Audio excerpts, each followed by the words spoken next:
Hi everyone! Mga kasari, good afternoon sa inyo. Yan, 3:30 na po ng hapon. So, ayan. Tayo po'y wala pa namang pong bumibili. So, magbablog muna po tayo, no? Meron akong i-share sa inyo na siguro yung iba alam na to. Pero, gusto ko lang sa inyo i-share yung aking mga items na nakukuha sa Shopee. May barya po kayo sa dito? Ay, wala, no. Shopee, Lazada. Talaga tinuloy, ano, kahit may bumili. No, may nagtanong. So, ayun mga guys, may mga items tayo sa tindahan na pwede natin makuha sa Lazada at sa Shopee na mas mababa at may mga discount. At malaki ang tubo. So, ayan. Meron ako dito ilang items na nakuha ko nung may mga kasagsagan ng mga off ng mga Lazada at saka Shopee. So, merong 50% off, may 80% off, may 92% off pa nga. So, kita mo yung 92%, mababa na yon. So, may makukuha mo na siya ng siguro mga 8 pesos, 10 pesos, or 15 pesos na mga ganun na siguro yung makukuha mo sa Lazada. So, siyempre, kasi meron yan, may shipping fee, no? Magkano rin ang shipping fee dito sa Caloocan. Minsan 38 pesos, minsan pa nga 50 pesos. Pero, siyempre, kailangan mong meron kang voucher na bago ka umorder, no? Para, yung iba dito, meron talagang yung So, pasensya na po. So, yung iba dito is mayroon talagang shipping fee, no? Kasi minsan wala na akong voucher yan. So, yung iba naman dito is free. Makaramihan dito is free shipping. Kaya medyo malaki yung aking kita o malaki yung aking tubo dito sa mga to. So, ipapakita ko na sa inyo, ha? Ipapakita ko sa inyo. So, ito kahapon lang dumating. Excuse me. So, ito kahapon lang dumating to. Shopee to siya. Shopee, yan. So, ito Colgate. So, ayan. So, guys, ayan. 5 to. Yan, guys, 5. So, ito, mabibili natin to sa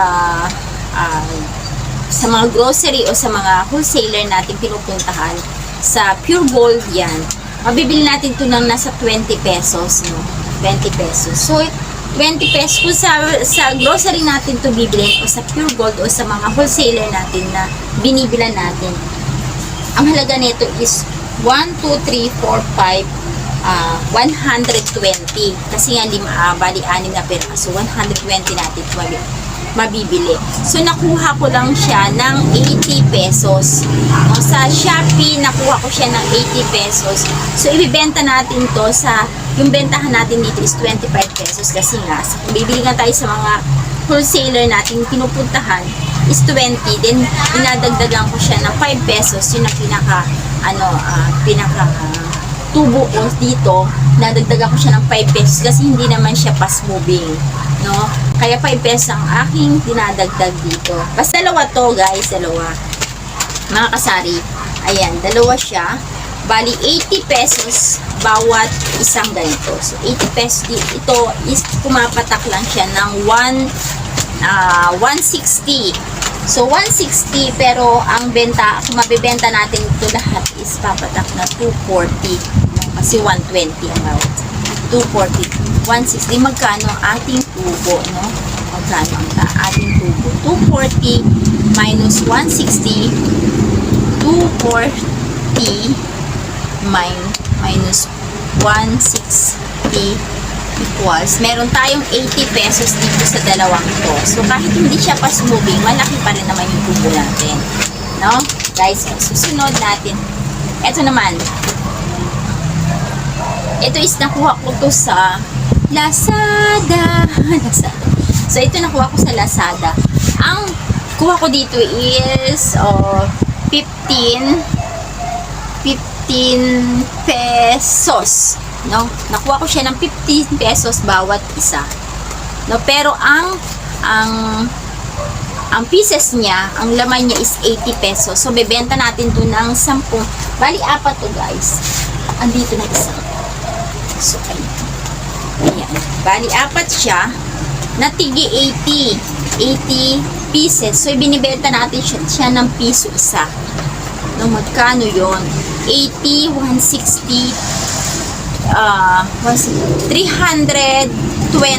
Kung mabibenta mo lahat is 320. Pero nabili mo lang siya ng magkano? 60 pesos. No? Plus ang shipping fee niya, 60 pesos. Plus yung kanyang shipping fee, 38 pesos. 98. No? Total niya rito is 98. Pero sa laki naman nito, halos dalawa lang nito is kuha mo na yung puhunan mo, yung pagkakabili mong 98 pesos, no? Kasama na yung shipping fee, no? So, halos kalahati, no? Mahigit pa sa kalahati yung ating tubo dito sa ating bandit. Pero yung iba na nakakabili, nabibilang ko na ito is dos. Nabibilang ko. Yung ibang bumibili, sabi na 2 pesos. Meron din ako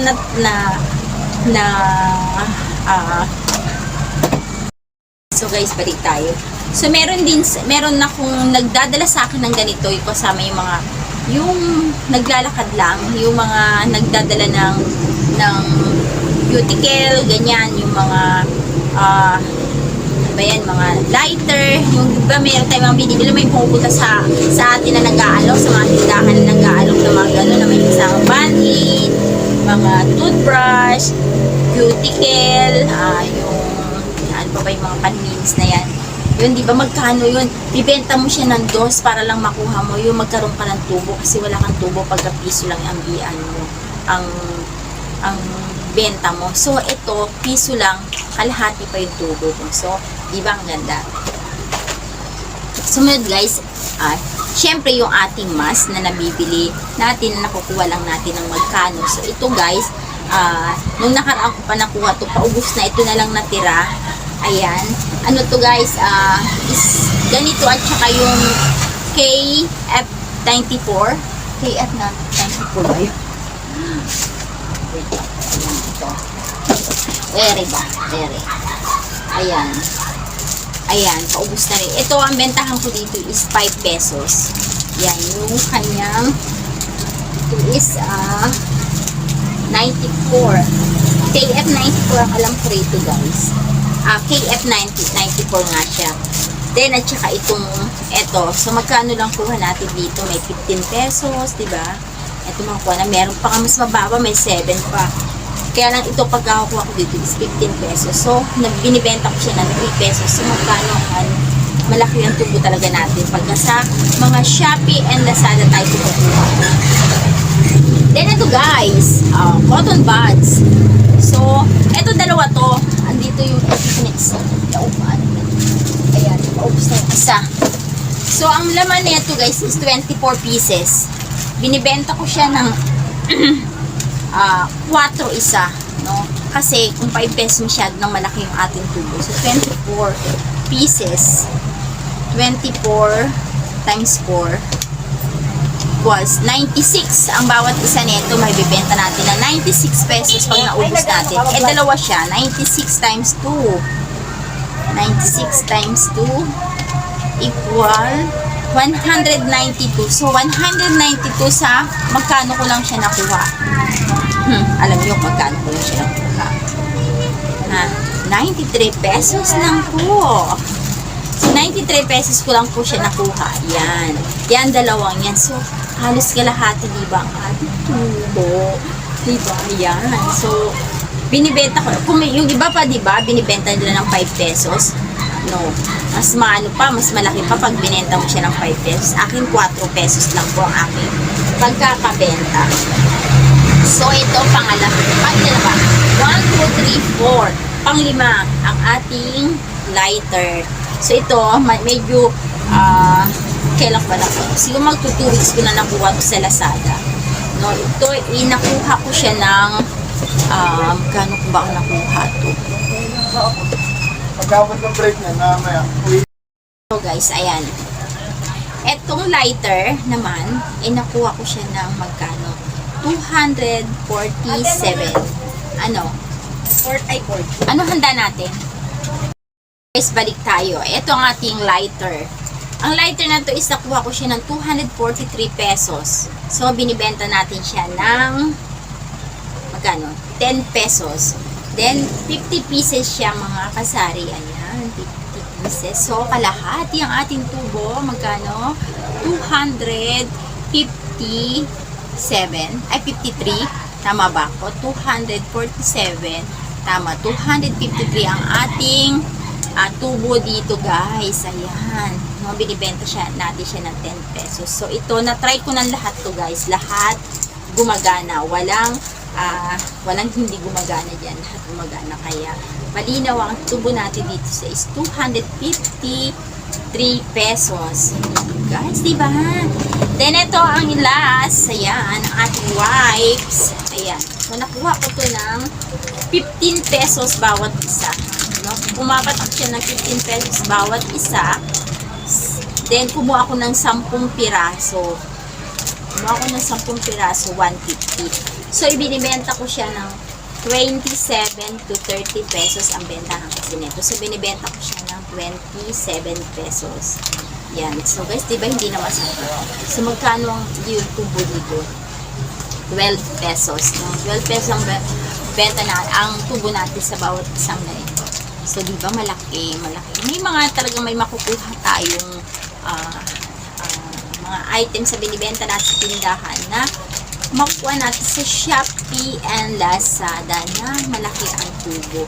So, tayo nakakakuha tayo ng mga personal nating gamit. So, bakit hindi tayo tumingin ng ating pwede natin ibenta sa tindahan na sa Shopee at Lazada natin makukuha.